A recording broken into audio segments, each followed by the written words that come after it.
The Premier League landscape has shifted overnight, and we are here to break it all down for you.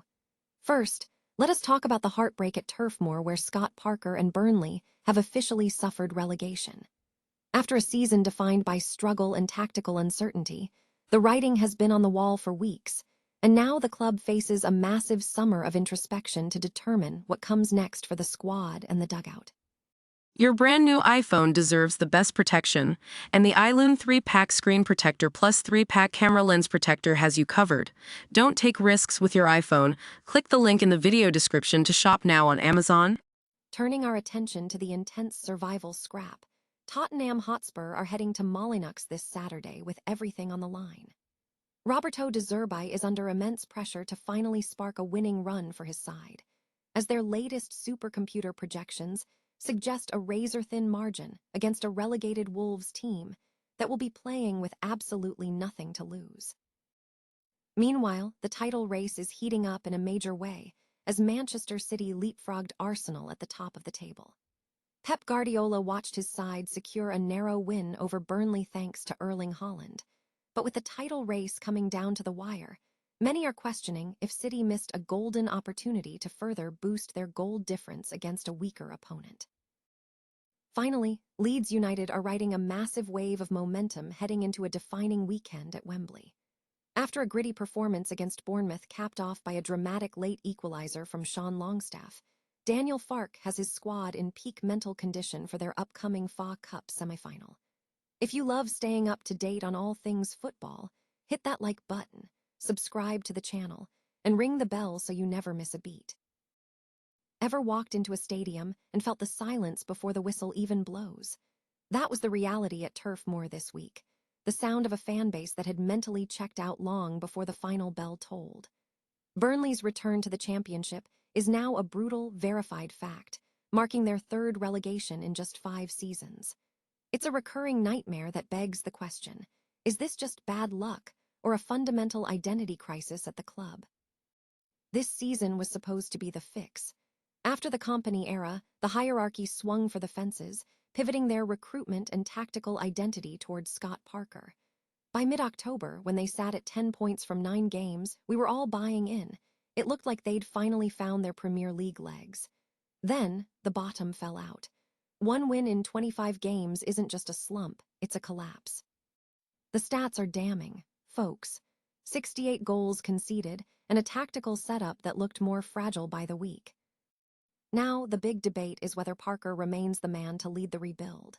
He's the ultimate championship specialist, 3 promotions to his name, but his Premier League record, 13 wins in 86 games. It's the definition of a ceiling.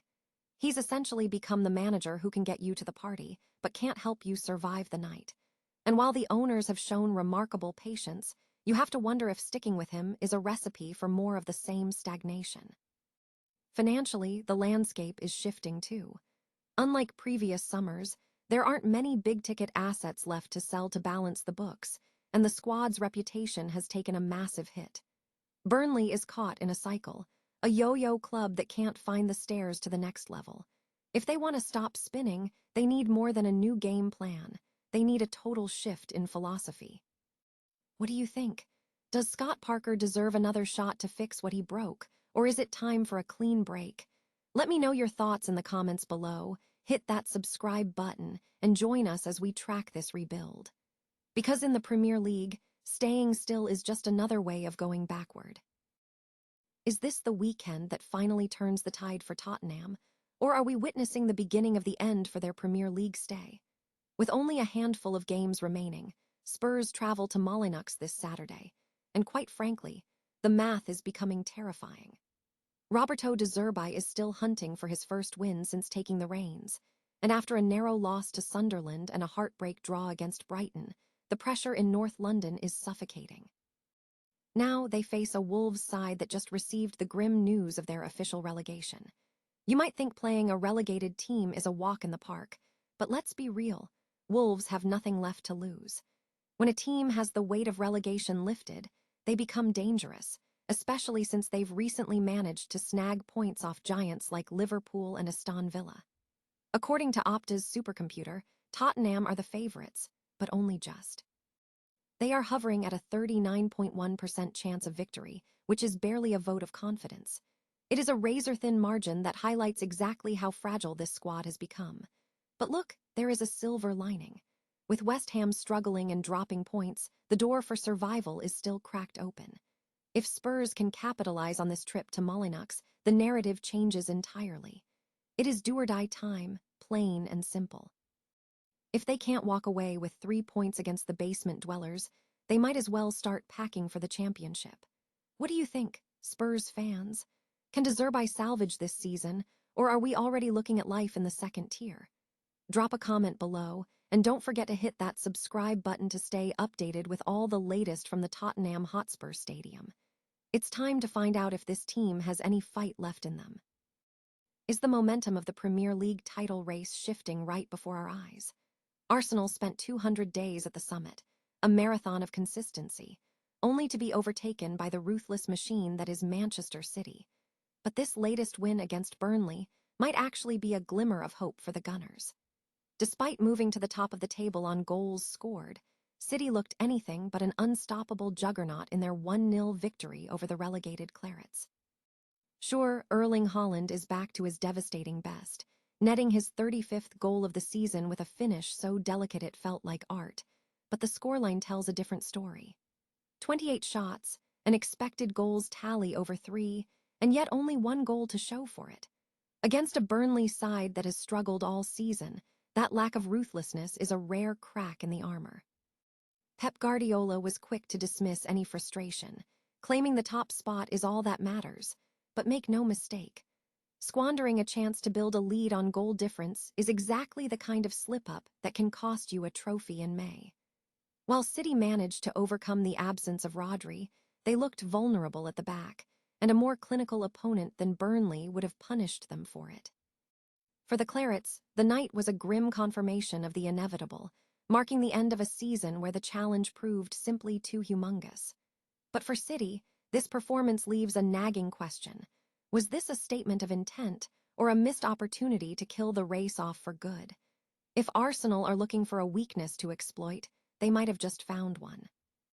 If you enjoy deep dive analysis on the biggest stories in sports and beyond, make sure to hit that subscribe button and join the conversation in the comments below. Do you think City's lack of clinical finishing will come back to haunt them, or is their experience simply too much for Arsenal to overcome? Let us know what you think. Ever feel like football has a weird sense of irony? Leeds United just walked into the Vitality Stadium, scraped a gritty point against Bournemouth, and somehow walked away feeling like they'd just won the lottery. It's a classic case of what goes around, comes around. Remember back in September? Leeds dominated, battered the door down, and still left Elland Road fuming after a stoppage-time equalizer from Bournemouth. Fast forward 7 months to Wednesday night, and the script flipped. Leeds weren't the better team for long stretches, but they fought, they hung on, and they secured that late drama through Sean Longstaff's thunderous finish. It's a fascinating narrative arc for Longstaff. He went from being the heartbeat of this team early in the season, a guy who was winning every duel and leading every huddle, to fighting for scraps on the bench after a November injury. Yet, when the chips were down, he was the one providing that spark. This wasn't a tactical masterclass, and it definitely wasn't pretty. But as manager Daniel Farke noted, there are times when grinding out a draw with pure grit and belief is worth more than a comfortable 4-0 cruise. It's the kind of result that builds a team's identity. The deeper story here is the incredible internal competition. You had Karl Darlow stepping up to make massive saves when the pressure was peaking, and Lucas Nmeka coming off the bench to absolutely own the attacking third. It proves that this isn't just a starting 11, it's a squad that has fully bought into the mission. Now, look at the contrast heading into Sunday. Leeds are heading to Wembley feeling 10 feet tall, riding a wave of confidence and a 7-game unbeaten run. Meanwhile, their opponents are essentially a house on fire, having just sacked their manager. The gap in morale couldn't be wider. For the traveling fans chanting, "We are staying up," the pressure is off.